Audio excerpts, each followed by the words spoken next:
Hi நண்பர்களே, அனைவருக்கும் மாலை வணக்கம். இப்போ நான் மீன் குழம்பு வைக்க போகிறேன். எனக்கு தெரிஞ்ச ஸ்டைலில் சிம்பிளாக மசாலாலாம் எதுவும் சேர்க்காம சிம்பிளான மீன் குழம்பு தான். எண்ணெய் ஊற்றி கடுகு போட்டுட்டேன், பூண்டு போட்டுட்டு வெங்காய தக்காளி போட்டுட்டேன். இப்போ இதை நல்லா வதக்கிக்க வேண்டியதுதான்.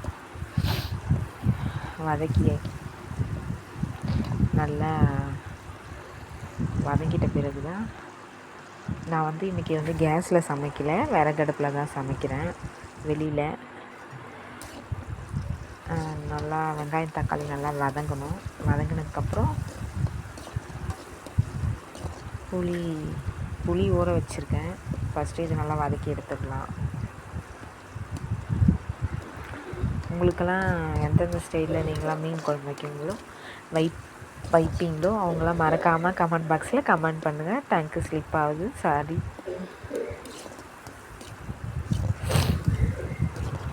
பாருங்கள், நல்லா வதங்கிடுச்சு.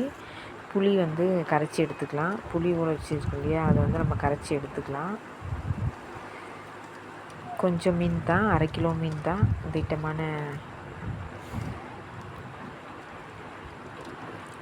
கொஞ்சமாக அளவாக தான் புளி ஊற வச்சேன். புளி எவ்வளோதான் கரைச்சி எடுத்தாச்சு. இப்போ ஊற்றிக்கலாம் வாங்க. பாருங்கள்,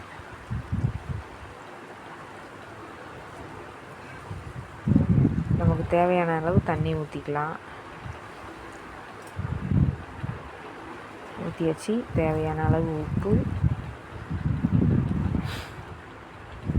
நான் க்ளோஸ்அப்பில் வச்சு தான் எடுத்திருக்கேன்.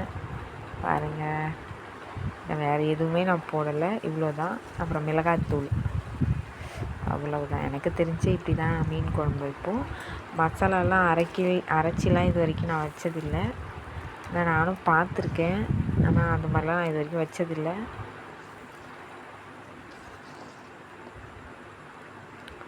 பாருங்கள், போதுமான அளவு காரம், ரொம்ப ஓவராலாம் வேண்டாம், கொஞ்சம் திட்டமாக காரத்தை வச்சுக்கலாம். இன்னும் கொஞ்சம் நான் தண்ணி சேர்த்துக்கிறேன். கூட்டியாச்சு. இப்போ அது அடுப்பு நல்லா எரியுது. பக்கத்துலேயே சுடு தண்ணி போட்டிருக்கேன் குளிக்கிறதுக்கு எங்கள் மாமியாருக்கு. அது கொதித்து வரட்டும். பாருங்கள், எண்ணெய், கடுகு, பூண்டு, வெந்தயம் இருந்தால் வெந்தயம் 4 வெந்தயம் சேர்த்துக்கலாம். இப்போ வெந்தயம் இல்லை, காலி ஆகிடுச்சு.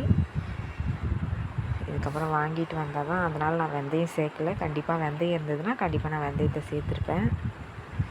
எல்லாம் போட்டுடும். கொதிக்குது பாருங்கள். வானல் பெருசாக தான் இருக்கும். நான் அடுப்பில் செய்கிற வானல் இல்லையா.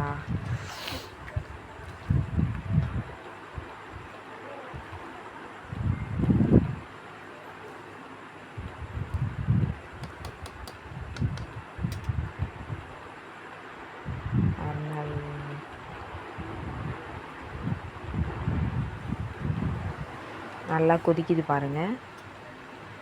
கொதிக்குதுங்களா? அது நல்லா சுண்டி வர வரைக்கும் கொஞ்சம் நல்லா கொதிக்க விட வேண்டியதான்.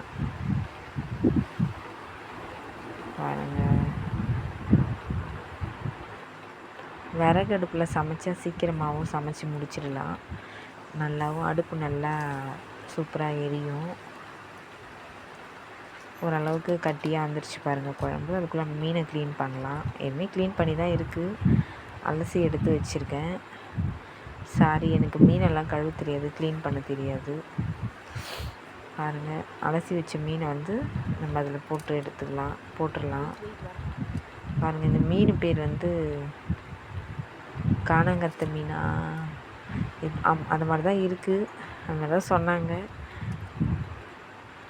பாருங்கள், 1/2 கிலோ மீன் தான், ரொம்ப அதிகமாக கூட இல்லை, 1/2 கிலோ மீன் தான்.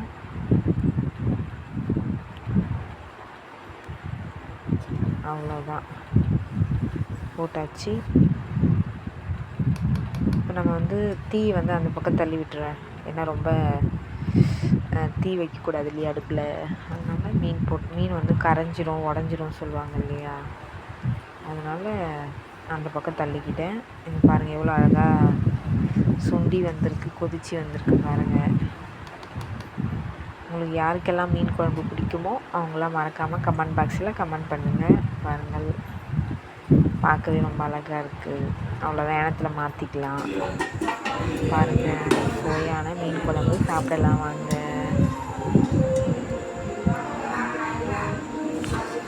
சுட சுட சாதம், மீன் குழம்பு இன்றைக்கி நைட்டு ஸ்பெஷல். அவ்வளோதான். என்னுடைய மீன் குழம்பு உங்களுக்கு பிடிச்சிருந்தா மறக்காமல் கமெண்ட் பாக்ஸில் கமெண்ட் பண்ணுங்கள். பாய், வாங்க சாப்பிடலாம். பாய்.